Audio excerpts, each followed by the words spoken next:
I've never really been a fan of the LCD screen on my A7 III. It's a solid camera, but the screen itself, it's not very color accurate. It's always got this sort of magenta tint to it, and it's so small, so I often find myself missing like a flickering light in the background or something like that.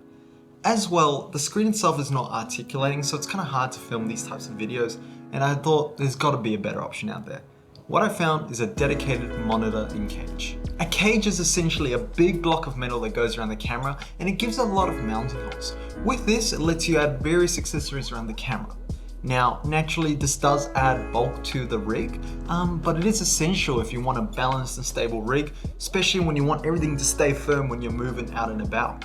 There's a lot of cage options out there on the market. I went for a Smallrig 2629 half cage. The reason I went for a half cage in particular is that I wanted my camera grip to be unobstructed and comfortable to hold.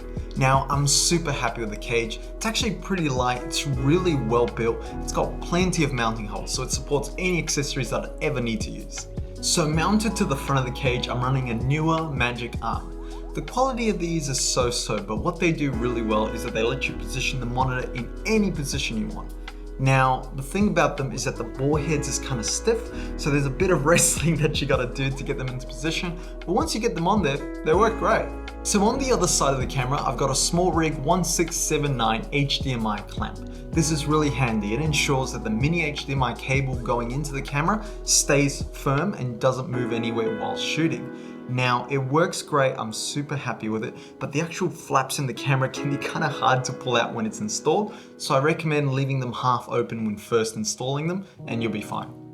And on the top of the camera, I use a cold tube mount to attach my microphone. It slips on smoothly, it tightens well, and it's got easy access to the camera's microphone jack. The monitor that I chose is the Desview R6 UHB.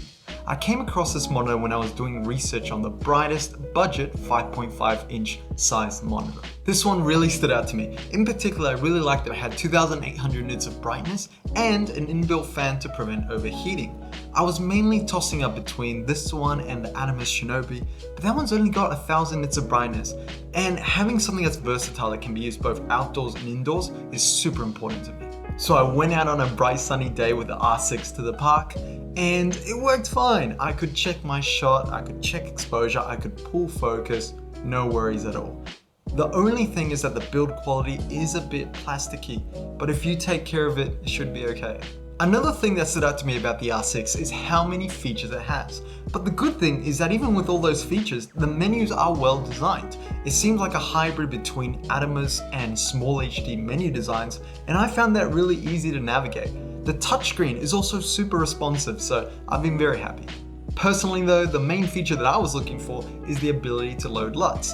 The thing about shooting S-Log is that you're getting a desaturated, pretty much no contrast shot, and you're hoping that when you get into post-production that it'll all work out. I want to have a bit more confidence. I want to have a closer reference of what my final picture is going to look like when I'm out on the field shooting S-Log. First of all, use your own SD card, not the free one that they give you. I threw mine out on day one when it corrupted itself. Also make sure that the card that you're using is formatted as NTFS, because otherwise the monitor cannot read the card. It's smooth sailing from there until you want to clear the LUTs that are stored on the monitor. For some reason, when you just want to delete a few LUTs or delete them all, you have to reset the entire monitor's memory.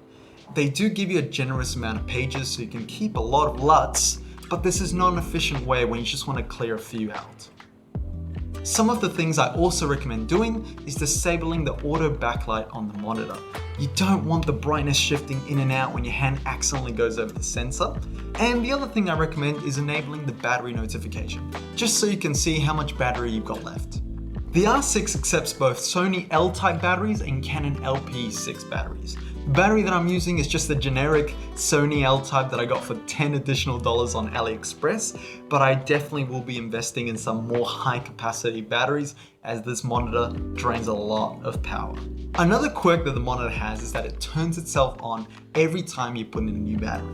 Now, I'm assuming that they've designed it like this for faster battery swaps, but it's kind of annoying when you just want to keep a battery in there, but keep your monitor in storage and not actually in use. Overall though, I'm very happy with this setup. I know the monitor has its quirks, but I can work around them. The monitor is providing a lot of value at a low cost, and that is something that I wasn't getting with the other options. Something I want to add in the future as well might be a hand strap just to reduce fatigue, but this will do for now. So yeah, I hope this helped give you my personal take on building a budget monitor N-Cage setup. I'll put in all the prices and everything in the description, so if you've got any questions, please feel free to ask.